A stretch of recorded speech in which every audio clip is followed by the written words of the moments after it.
What's going on, everyone? This is William with BLOQspace, and I'm back with another tutorial. So today I wanted to talk a little bit about stop loss. I did show you guys how to make a trade on Binance, so I hope you learned something there if you didn't already know. But there is something called stop loss that I wanted to explain to you on how to use and what it would be used for, so that you can help protect yourself if you are a trader. I am personally more of a holder, but I do some occasional trading, and I just wanted to show you how to use this really useful feature. And basically what a stop loss is, or a buy stop, is a conditional trade that will not trigger unless the conditions that you set are met. So for example, yesterday I entered EOS at 183,000 Satoshi, which was right on this candle right here is where I entered.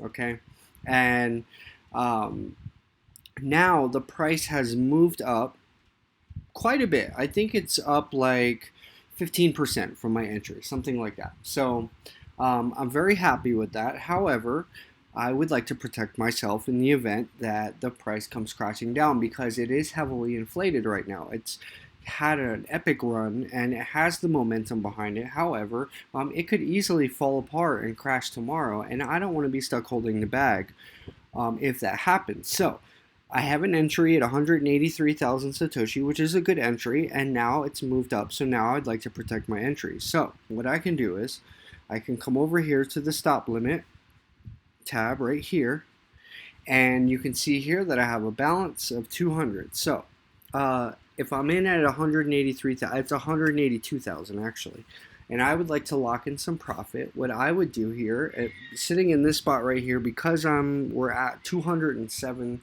Satoshi, thousand Satoshi. So what I'm gonna do is I'm gonna go ahead and type in my stop to be,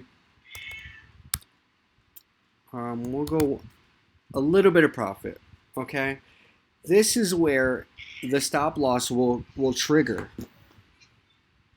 This is where the price will be for what it sells for. So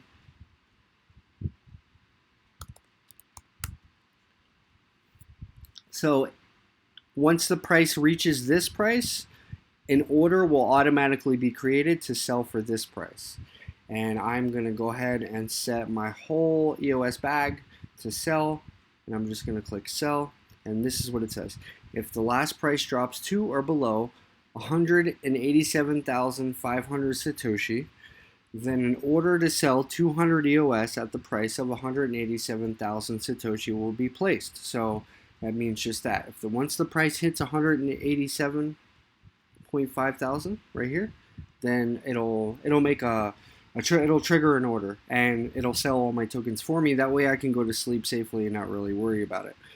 And the same thing can be done if you would like to buy. Let's say there's a level of resistance right here, and I don't think it can break that resistance, but if it does, I would like to buy some.